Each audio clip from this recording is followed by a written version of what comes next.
how to know if someone seen your message in your Viber app or not, the other person has viewed your message or not, you could follow these steps. So it's a very simple procedure. Just make sure to watch this video till the end and follow the instruction as guided.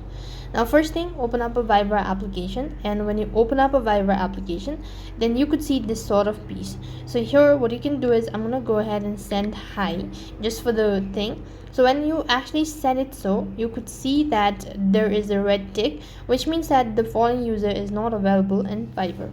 I'm gonna go ahead and use another person.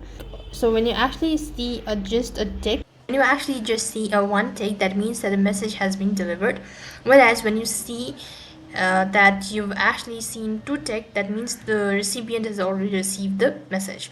Whereas when you see a double tick with a purple color on it, that means the person has already, or the recipient has already seen your message. This is the way you could see other person has actually seen your message in Viber. That's all for this video. I hope the video was helpful.